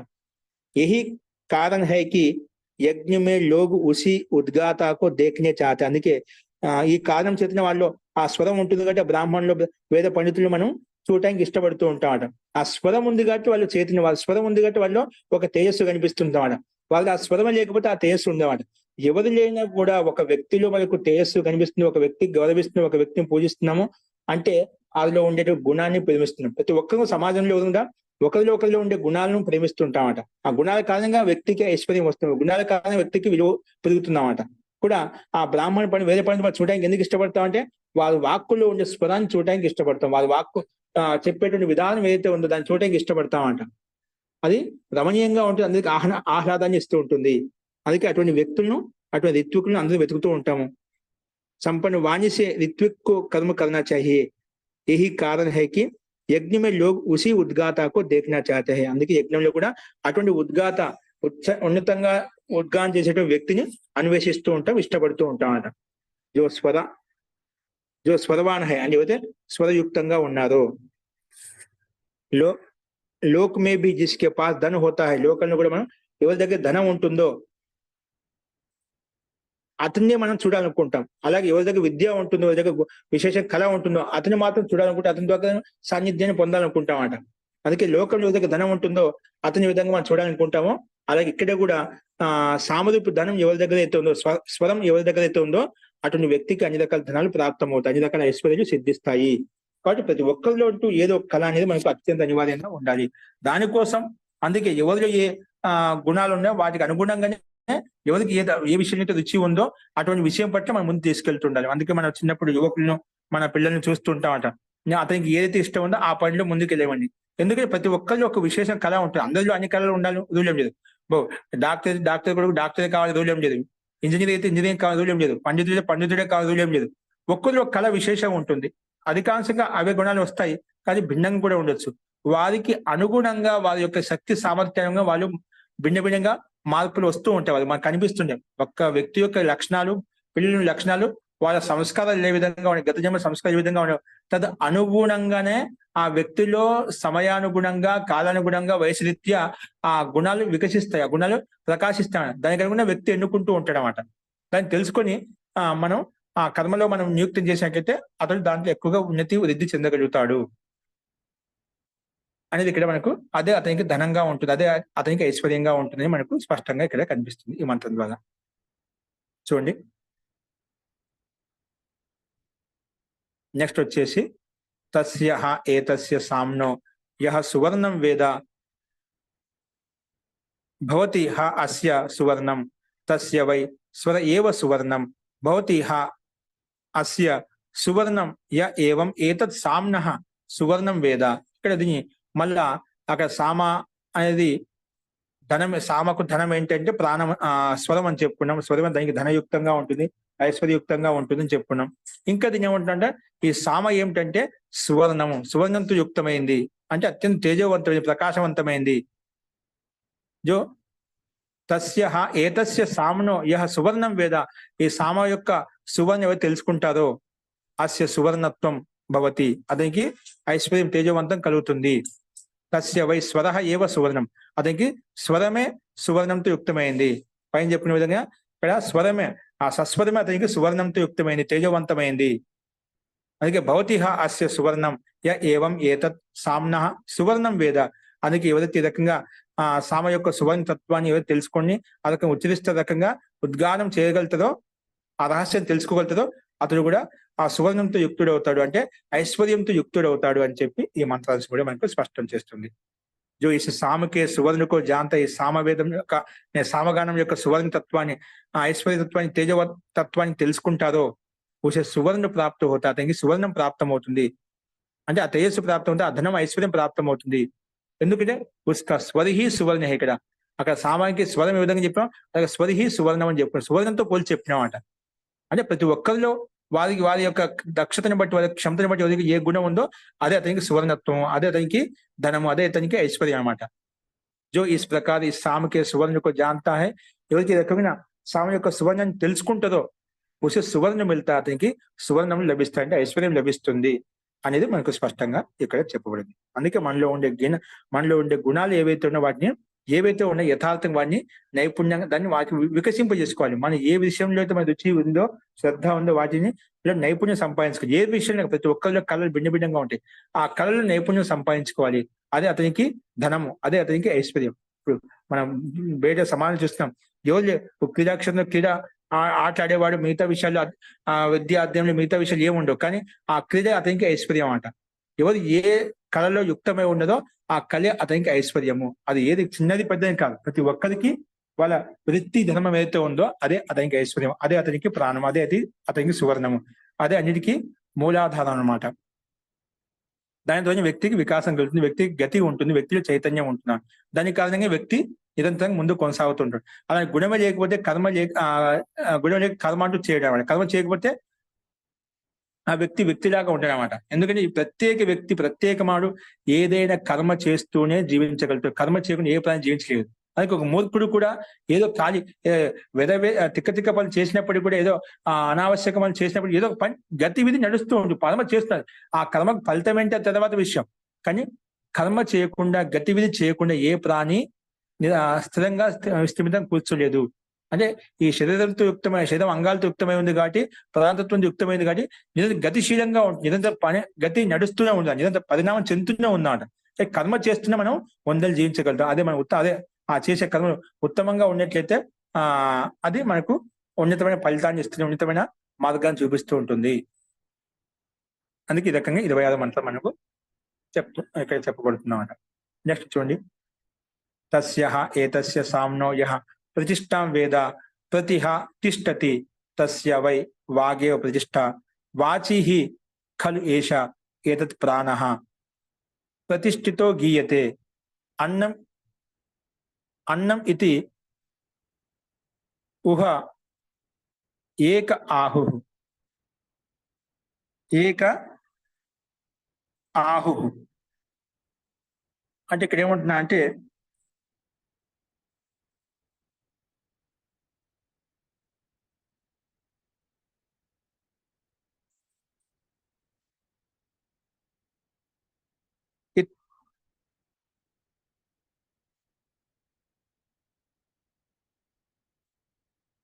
అస్తు తస్య ఏతస్య సామ్నః ప్రతిష్టాం వేద, అంటే ఈ సామం యొక్క అంటే ప్రాణతత్వం యొక్క తత్వాన్ని ఏవైతే యహ ప్రతిష్టాం వేద అంటే ఆధారభూతమైనటువంటి తత్వాన్ని, అంటే ప్రాణతత్వాన్ని ఏవైతే తెలుసుకుంటారు. ఇక్కడ అన్ని చెప్పిన మొత్తం ఎన్ని రకాలు చెప్పినా, వ్యాఖ్యానం చేసినా కూడా ఆ ప్రాణతత్వం యొక్క రహస్యం చెప్పుకుంటాం. ఈ ప్రాణ విద్య యొక్క తత్వంతో కూడా మనకు చాలా సూక్ష్మంగా, ప్రాణం అంటే శ్వాస ప్రశ్వాసని మన స్థూలమైన కథనంలో చాలా రహస్యం దాగి ఉన్నామట. అందుకే ఈ ప్రాణతత్వం గురించి రకరకాలుగా మనకి వేదాంత దర్శనంలో బ్రహ్మసూత్రాలు చెప్పబడినమాట. ఈ ప్రాణతత్వం మీద మహర్షి వేదవ్యాసుడు నేను రకరకాలు ప్రస్తావించామాట. కాబట్టి ఆ ప్రాణతత్వాన్ని గురించి భిన్న భిన్న రకాలు మనం చెప్పుకుంటామట. అందుకే ప్రాణాన్ని మనం ఆత్మావలోకనం చేసినట్లయితే చాలా రహస్యాలు మనకు మనలో ఉండే గతివిధి మనం ఆహ్, అంతర్ముఖంగా విచారించుకోగలుగుతామట. మన ప్రాణం మీద ఇప్పుడు మన ప్రాణం దృష్టి పెట్టడం లేదు. మన శ్వాస, ప్రశ్వాస యొక్క గతి నిరంతరం కొనసాగుతూనే ఉంది గానీ, ఆ ప్రాణం మీద మనం ఎప్పుడు దృష్టి పెట్టలేం. కొనసాగుతూనే ఉంది గానీ, మనకి ఎప్పుడు తీసుకుంటున్నాం, ఎప్పుడు వదులుతున్నాం ఇవన్నీ దృష్టి పెట్టడం లేదు. ఎప్పుడైనా కొంచెం మన ప్రాణం లేదా ఆటంకం కలిగింది, ప్రాణం పోతుందనే విషయంలో మాత్రం ప్రాణం మీద మన దృష్టి ఉంటుంది కానీ కొంతమందికి వికృతి, వికారం ఉత్పన్నమైనప్పుడు ప్రాణం ఎక్కువ తీసుకుంటున్నప్పుడు, ప్రాణం వదులుతున్నప్పుడు అక్కడ మనకు గతివిధి తెలుస్తుంది. సామాన్యంగా, సహజంగా, స్వస్థంగా, ఆరోగ్యంగా ఉన్నటువంటి వ్యక్తి వాటిని గమనించడమాట. వాటిని ఆ రకంగా చూడడమాట. అందుకే ప్రాణతత్వాన్ని బట్టి కూడా వ్యక్తి యొక్క ఆయువుని గుర్తించవచ్చు. ఎవరి యొక్క ప్రాణతత్వం అత్యంత తీవ్రంగా, వేగంగా తీసుకుంటున్నారో వారి యొక్క ఆయువు తక్కువగా ఉంటుందన్నమాట. ఎవరైతే ప్రాణాన్ని ఎక్కువగా తీసుకుంటున్నారో అంటే శ్వాస, ప్రశ్వాసను ఎక్కువగా తీస్తూ ఉంటాం. ఇప్పుడు అంటుంటాం అస్తమా వచ్చిన వాళ్ళు ఎక్కువగా ప్రాణం తీసుకుంటాం, బ్రీతింగ్ ఎక్కువ తీసుకుంటూ వెళ్తూ ఉంటారన్నమాట. అంటే ప్రాణం ఎక్కువ తీసుకుంటే వాళ్ళకి ప్రాణం ఎక్కువగా అవసరం అవుతుంది. అంటే శరీరంలో బాడీలో మనకు కావాల్సినంత ప్రాణవాయువు అనేది అంత లేదనమాట. ప్రాణవాయువు లేదు కాబట్టి బాడీలో సహజంగా కృత్రిమంగా బ్రహ్మాండంలో తత్వాలు వాయు మహాభూతం అవుతుందో అది ఏ మాత్రంలో ఉండదో ఆ మాత్రం లేదు కాబట్టి ఆ ప్రాణతత్వాన్ని మనం బహిర్ముఖంగా తీసుకుంటాం. పిండము బహిర్ముఖంగా ఉండే ప్రాణతత్వాన్ని ఎక్కువ తీసుకుంటుంది. ఎక్కువగా శ్వాస ప్రశ్వాస గతి ఉంటుందన్నమాట. అటువంటి వ్యక్తి ఎవరు తీసుకుంటుందో వారి ఆయువు తక్కువగా ఉంటుంది. ఎక్కువ కాలం జీవించడం ఆ వ్యక్తి. అలా కొన్ని లక్షణాల ద్వారా మనకు చాలా విషయాలు తెలుస్తూ ఉంటాయి. వ్యక్తి యొక్క మృత్యు ఎప్పుడు సంభవిస్తుంది, ఏ లక్షణాలతో యుక్తమై ఉంటేనా ఆ వ్యక్తి ఎన్ని రోజులు జీవించగలుగుతాడు అంటే కొన్ని లక్షణాల ద్వారా మనకు ఇవన్నీ మనం ఒకసారి మనతో విషయం గుర్తు రాలేదు కానీ యోగ దర్శనంలో వ్యక్తి యొక్క ఆయువు ఎంతవరకు ఉంటుందని చెప్పి అంటే చనిపోయే ముందు లక్షణాలు ఆ బాడీలో కనిపిస్తామట, ఆ శరీరంలో అతనికి కనిపిస్తామట. అంటే అన్నిట్లో కొంచెం వికృతి ఉత్పన్నమవుతుంది, వికారం ఉత్పన్నమవుతుంది. ఒకేసారి ఏదో మృత్యు రాదనమాట. యాక్సిడెంటల్ గా మనం ఏదైనా జరిగిపోతున్నా అప్పుడు మృత్యు వస్తుందంటే అది వేరే విషయం. అక్కడ ఎందుకంటే అన్ని అవయాలను మనం అక్కడ బంధించాం అనమాట. అక్కడ స్థగితం చేశాం కాబట్టి అక్కడ ప్రాణం ఆగిపోతున్నాడు, అది వేరే విషయం. కానీ ఏదైనా రోగగ్రస్తంగా ఉంటూ ప్రాణతత్వం ఏదైనా శుష్కించిపోతున్నట్లయితే ఏమవుతుందంటే అవన్నీ కూడా క్షీణిస్తూ నిర్వీర్యం అవుతూ ఉంటాయి, తేజోహీనం అవుతూ ఉంటాయి. అటు వ్యక్తి యొక్క లక్షణాలు వెంటనే మనకు తెలుస్తూ ఉంటాయి. అది వైజ్ఞానికులకు, డాక్టర్లకు బాగా మనం చూస్తుంటాం. అలాగే సాధకులు, పండితులు ఎవరైతే యోగులు ఎవరైతే వాళ్ళు కూడా దాన్ని అనుభూతిని చెప్పగలుగుతారు అన్నమాట. చాలా మంది సామాన్యంగా మనం చూస్తున్నాం. నేను ఎక్కువ కాలం జీవించనేమో అండి, ఎక్కువ కాలం ఉండనేమో అండి అని చెప్పి చెప్పుకుంటూ ఉంటామట. అంటే కొన్ని లక్షణాలు వాళ్ళకి అలాంటి అనుభూతిని కలిగేస్తుంటాయి. ప్రాణం యొక్క శరీరంలో ఉండే వికారాలు, శరీరంలో ఉండే తత్వాలు ఏవైతే ఉన్నాయో ఆ రకంగా తన్ని చైతన్యపరుస్తూ ఉంటాయి. అందుకే అలాంటి ఆలోచన విధానం అతనిలో కలుగుతూ ఉంటుంది.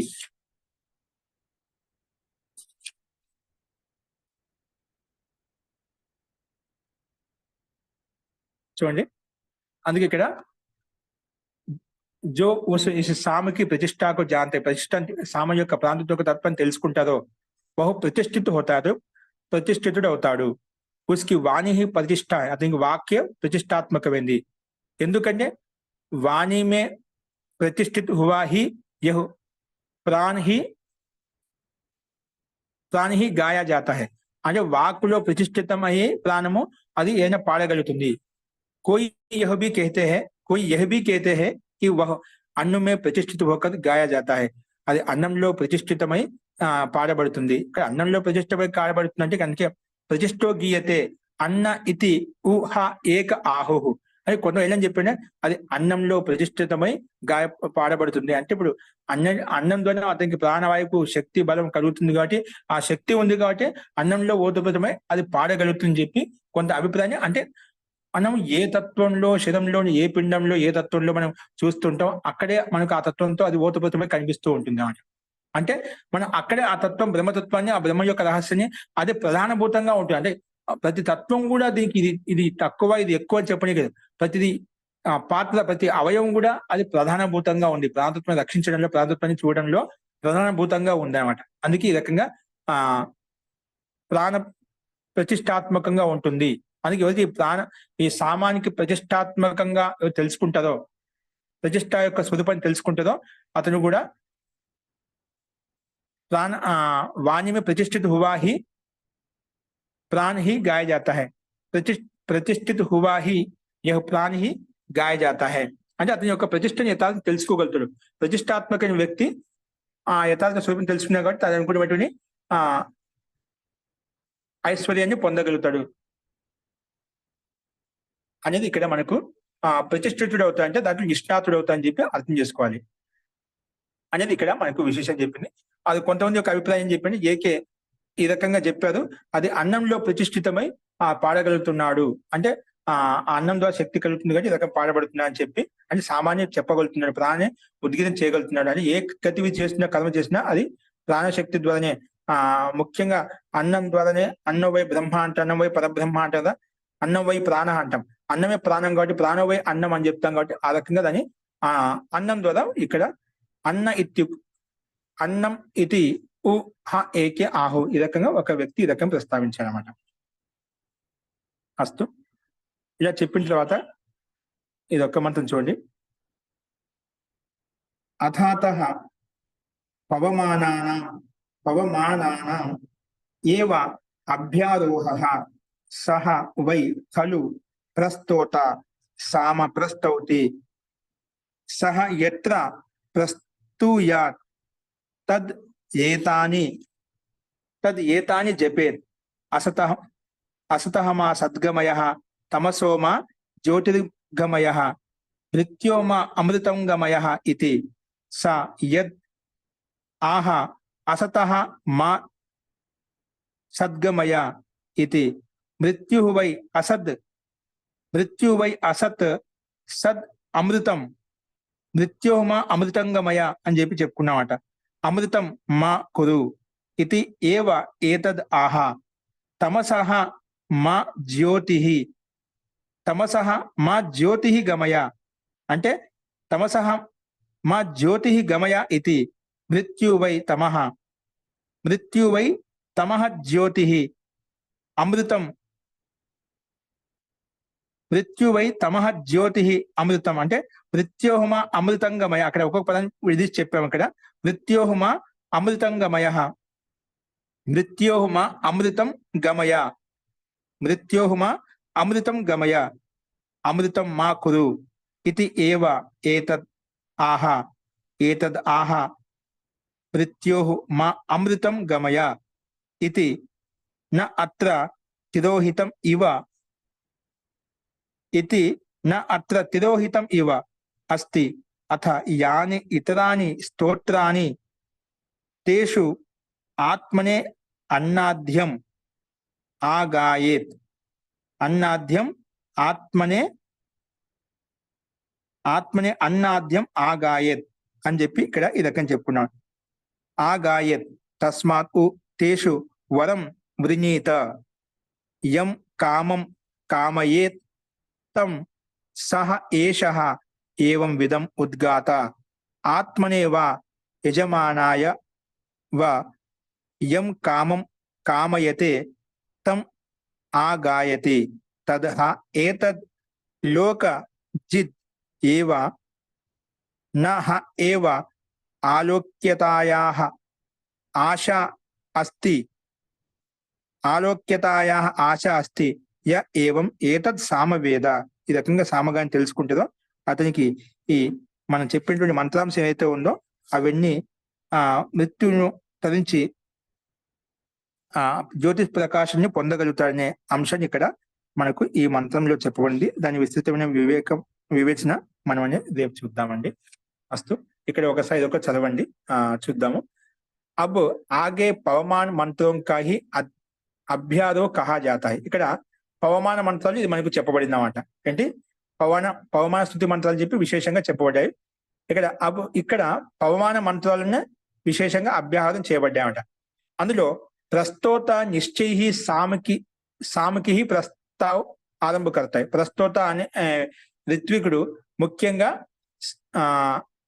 నిశ్చయంగా ఇక్కడ సామాన్య ఆరంభిస్తామట. జిస్ సమయ వహు ప్రస్తావ్ కరే, అతను ఎప్పుడైతే ప్రస్తావిస్తాడో అంటే ఇక్కడ యజ్ఞయాగాల్లో ప్రస్తోత ఉద్గాత అని చెప్పి మనకు కొంతమంది ఋత్వికులు ఉంటారు అన్నమాట. ఆ ప్రస్తోత నిశ్చయంగా చేసిన సామాన్య ప్రారంభిస్తాడంట. ఎప్పుడైతే ఏ సమయంలో అతను ప్రస్తావన చేస్తాడో ఆ సమయంలో ఈ మంత్రాన్ని జపించాలంట. ఏంటి ఎప్పుడైతే ప్రస్తోత ఈ మంత్రాన్ని ఉచ్చరిస్తాడో, పవమాన మంత్రం ఉచ్చరిస్తాడో అప్పుడు ఏం చేయాలంటే ఆ సమయంలో ఈ మంత్రాన్ని జపించాలి. ఏంటి అసతోమా సద్గమయ, తమసోమా జ్యోతిర్గమయ, మృత్యోర్మా అమృతం గమయ ఈ మంత్రాన్ని మనం పఠించాలి, జపం చేయాలంట. అంటే వహు జిస్ సమయ కేతా హై, ఆ ప్రస్తోత ఏ సమయంలో చెప్తాడు, ఉచ్చరిస్తాడు అక్కడ, అప్పుడు ముజే అసత్ సే సత్ కి ఓర్ లే జావో, అంటే అసత్ మార్గం నుంచి సత్తా వైపు తీసుకెళ్ళు. ఏ మృత్యు హి అసత్, ఎందుకంటే ఇక్కడ మృత్యు అనేది అసత్వ యుక్తమైంది, కానీ అసత్ వైపు కాకుండా సత్ వైపు తీసుకెళ్ళు, జీవనం వైపు తీసుకెళ్ళు. అందుకే మృత్యు హి అసత్ హే అవును అమృత్ సత్, ఇక్కడ అందుకే నేను ఆ మృత్యు నుంచి దూరం చేసి అమృతం వైపు తీసుకెళ్ళు, సద్మార్గం వైపు తీసుకెళ్ళు, జీవనం వైపు తీసుకెళ్ళు అని చెప్పి ఇక్కడ ఈ అంశం చెప్పబడిందట. అతః వహు యహి कहता है, అందుకే అతను ఇదే చెప్తున్నావట, కి ముజే మృత్యు సే అమృతి కో లే జావో, మృత్యు నుంచి అమృతం వైపు తీసుకెళ్ళు. అర్థాత్ ముజే అమర్ కర్దో, నన్ను అమరత్వాన్ని పొందేలా చెయ్యి, అంటే నేను జీవించి ఉండాలి ఎక్కువ కాలము, అంటే ఆ రకంగా అమరత్వాన్ని నాకు ప్రసాదించు. జబ్ వహు యహ कहता है, ఎప్పుడైతే ఈ రకంగా ప్రస్తావిస్తాడో ప్రస్తుత, ముజే అంధకార సే ప్రకాశ్ కి ఓర్ లే జావో, అంధకారం నుంచి ప్రకాశం వైపు తీసుకెళ్ళు, అంధకారం నుంచి ఎక్కడ తీసుకెళ్ళా, ప్రకాశం వైపు తీసుకెళ్లాలంట. తో యహ మృత్యు హి అంధకారం, ఇక్కడ మృత్యు అంధకారం అంట. అందుకే మృత్యు చూసి భయపడుతున్నాడు, అంధకార యుక్తంగా ఉంది కదా, దాన్ని మనం అటువైపు ఉంటానికి ఇష్టపడలేమాట. ఎందుకంటే ఆ మృత్యు సంభవించినప్పుడు మహాంతమైన భయంకరమైన దుఃఖం కలుగుతుంది, భయంకరమైనటువంటి మనకు కష్టం కలుగుతుందన్నమాట. అది మృత్యు సంభవించినప్పుడు మాత్రం తెలుస్తుంది. అందుకే మృత్యు యొక్క భయం ప్రతి ఒక్కరిని వెంటాడుతూ ఉంటాడు. అంటే ఎంత ఒక యోగి, ఆత్మవేత్త, బ్రహ్మవేత్త తప్ప ఎటువంటి విద్వాంసుడు, ఎటువంటి పండితుడైనా కూడా, ఎటువంటి సామాన్య అందరూ కూడా మృత్యు యొక్క భయం విన్నగానే మనకు చేయిపోయినా కాలిపోయినా పర్వాలేదు, కానీ ఆ మృత్యు పోతుందంటే మనకు తనని కొట్టుకుంటున్నామట. అంటే అంత అత్యంత మహాంతమైన దుఃఖ పీడ కలుగుతున్నామట. అందుకే మృత్యు నుంచి అంధకారం అయితే ఉన్న, మృత్యు అంటే ఒక అంధకారం అనమాట, అంధకారం కూడా ఉండటానికి ఇష్టపడమాట. అందుకే మృత్యు హి అంధకార హే అమృత జ్యోతి హే, ఆమె ప్రకాశవంతంతో యుక్తమైంది. అర్థాత్ వహు యహి कहता है कि ముజే మృత్యు సే అమృతి కో లే జావో, మృత్యు నుంచి అమృతం వైపు తీసుకెళ్ళు, అంటే ప్రకాశం వైపు తీసుకెళ్ళు. ముజే అమర్ కర్దో, నన్ను అమరత్వం వైపు తీసుకెళ్ళు అని చెప్పి ఈ రకంగా మనకు ఈ మంత్రాంశం యొక్క సారాంశాన్ని మనం ఈ విషయంగా చెప్పుకున్నాం అన్నమాట. కాబట్టి ఈ రకంగా మనం ఆ మృత్యు నుంచి ప్రకాశం వైపు తీసుకెళ్ళు అని చెప్పి, మృత్యుని దూరం చేయి, అమృతత్వాన్ని పొందే విధంగా నాకు ఆ సామర్థ్యాన్ని ప్రసాదించు అని చెప్పి ఇక్కడ ఆ పరబ్రహ్మ స్వరూపాన్ని మనం ప్రార్థించినట్లుగా ఈ మంత్రాంశం మనకు ప్రార్థించే విధాన్ని ఇక్కడ చెప్పబడింది అన్నమాట. ముజే అసత్ సే సత్ కి ఓర్ లే జావో, అంటే అసతోమ సద్గమయ అని చెప్పి కదా, అసత్ నుంచి సన్మార్గం వైపు తీసుకెళ్ళు, ముజే అసత్ నుంచి సత్ వైపు తీసుకెళ్ళు. ముజే అంధకార సే ప్రకాశకి ఓర్ లే జావో, ముజే అంధకారం నుంచి ప్రకాశం వైపు తీసుకెళ్ళు, అంటే తమసోమ అంటే అంధకారం, తమసోమ జ్యోతిర్మయ, తమస్సు నుంచి ప్రకాశం వైపు తీసుకెళ్ళు. మృత్యోర్మ అమృతం గమయ, మృత్యు నుంచి అమృతం వైపు తీసుకెళ్ళు. అందుకే మృత్యు నుంచి ఎన్నో అమరత్వం వైపు, అంటే జీవనం వైపు తీసుకెళ్ళు, అమృతత్వం వైపు తీసుకెళ్ళు అని చెప్పి ఈ మంత్రాంశం మనం తరచుగా ఎక్కువగా చెప్తూ ఉంటాం. ఆ మంత్రాంశం యొక్క తాత్పర్యం సారభూతంగా ఇక్కడ మనం దీంట్లో చెప్పుకున్నాము. అస్తు ఈ రకంగా ఇందులో ఇది బ్రాహ్మణం, ఇక్కడ మనకు ద్వితీయ బ్రాహ్మణం, ఇక్కడ కూడా ఒక నిమిషం తీసుకెళ్ళు. అబో मुझे अमर कर दो, और जब वह यह कहता है कि मुझे मृत्यु से अमृत को ले जाओ, इसमें भी कोई बात छिपी नहीं है. ఇది మన స్పష్టంగా ఉంది. అంటే ఈ రకంగా మనం చెప్పుకున్న విధంగా ఆ మంత్రాంశం యొక్క అర్థాన్ని చెప్పుకున్నాం. ఇన్కే బాద్ జో అన్య స్తోత్ర హే, ఈ మంత్రం ద్వారా మిగిలిన స్తోత్రాలు ఏవైతే ఉన్నాయో ఉన్మే ఉద్గాత అప్నే లియే ఖానే యోగ్య అన్య కా గాన కర్తా హై. అందులో ఉద్గాత దాంట్లో భక్షణం చేసేటువంటి మంత్రాలు ఏవైతే ఉన్నాయో సాధువు మంత్రం, వాటిని ఉద్గానం చేస్తాడట. ఉనక గాన కియే జానే పర్ యజమాని వరు మాంగే, అంటే ఈ రకంగా ప్రస్తుత గానం చేసినప్పుడు, ప్రస్తావించినప్పుడు అప్పుడు యజమాని ఏదైతే యజ్ఞకర్త అయితే అప్పుడు వరం అడగాలంట. యజమాని వరు మాంగే और जिस भोग की इच्छा हो उसकी कामना करे. ఇలా చెప్పిన తర్వాత నీకు ఏ భోగానికి, ఏ ఐశ్వర్యానికి కామన ఉందో అది ప్రార్థించాలన్నమాట. इस प्रकार जानने वाला उद्गाता अपने या यजमान के लिए जिस भोग की कामना करता है उसी का उद्गान करता है. అప్పుడు ఆ యజమాని ఏ రకమైన ప్రార్థన చేశాడు, ఏ రకమైన కామనను కోరుకున్నాడో ఆ కామనానుగుణంగా ఆ ప్రస్తుత ఆ ఉద్గాత ఏం చేస్తాడు, ఆ భోగానుగుణంగా ఆ ఉద్గానం చేస్తామట. యహి ప్రాణదర్శన్ లోక ప్రాప్తిక సాధన. ఇది ఈ రకమైన యహి ప్రాణదర్శన్ లోక ప్రాప్తిక సాధన అన్నమాట. ఇదే ప్రాణదర్శనం అంటే లోక ప్రాప్తిక సాధనభూతంగా ఉంటుంది. జో ఇస్ ప్రకార్ సే సామ్ కో జాంతా హై, ఈ రకంగా సామరూపు విషయాన్ని తెలుసుకుంటారో ఉసే లోక్ కే అయోగ్య హోనే కి ఆశాతో हो ही नहीं सकता। जो इस प्रकार सामरूप तत्वाన్ని प्राणरूप तत्वाన్ని తెలుసుకుంటారో उसे लोक के अयोग्य होने की ఆశతో हो ही नहीं सकती। అయోగ్యత పొందేటువంటి అయోగ్యత స్థితిని పొందేటువంటి ఆశ అంటే ఇక్కడ మనం కల్పనకు చేయలేము, అంటే అదొకన్నిట్లో ఆ తత్వం అతనిలో ఆ ప్రకాశం అనేది ఉంటుంది, అయోగ్యత అనేది మనం చెప్పడానికి లేదు, అనేది యోగ్యత్వం అనేది ఉంటుంది, లేదని చెప్పడానికి మనకు ఆ రకంగా మనం లేదని చెప్పడానికి అవకాశమే లేదు, అంటే ఉంటుంది అని ప్రాణదర్శనం లోక ప్రాప్తిక సాధన. అందుకే ఇక్కడ ప్రాణరూపి తత్వాన్ని తెలుసుకుంటుందో అది లోక ప్రాప్తికి సమస్త లోకాలు జయించడానికి సమస్త ఐశ్వర్యం పొందడానికి సాధనభూతమైనటువంటిది అని చెప్పి ఈ రకంగా ఈ అంశాన్ని ఫస్ట్ ఈ రకంగా ఇది తృతీయ బ్రాహ్మణం మనం చెప్పుకున్నాము. ఫస్ట్ ఈ విషయాన్ని మనం ఇంకా కొంచెం మనం సారాంశంగా ఇంకా కొంచెం తీసుకొని చెప్పొచ్చు. ఆ విషయం మనం సహ విచారయామః మహోదయ. ఇంకా దీంట్లో సందేహం శాంతి.